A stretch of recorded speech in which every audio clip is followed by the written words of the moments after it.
আমি দিতে চলেছি $10,000 তাকে। আমার টাকা। ও ও আমি একটা নিলাম। ও এ আমার কলা। এবার রিংটা পরিয়ে দাও। এটার জন্য ক্ষমা করো, এটা দিয়ে কিনে নিও। ও ও এই মুভিটা কিন্তু সত্যি খুব ভালো। আমি দেখতে, ও মাই গড, এটার জন্য ক্ষমা করো। এই শোনো শোনো ওরে ওকে ও কোথায় গেল?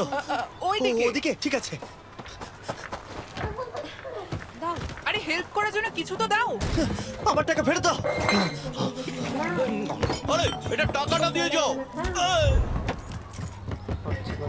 আরে এই, আমার টাকা দাও। ধরো ওকে, ধরো ধরো। এবার কি করব? জিমি চলে এসো। তুমি শিওর? ওকে, চলো চলো, ওকে ফলো করো। আরো জোরে চলো, আমার এই ব্রিফকেসটা ফেরত চাই। আরে সাবধানে। এই, আমার টাকা ফেরত দাও। যাও নিয়ে নাও। এই তুমি কে? বেরিয়ে এসো। কে তুমি? কে কে কে তুমি? বেব, আমি তোমার সাথে একটু সময় কাটাতে চেয়েছিলাম। তুমি আমাকে বলতে পারতে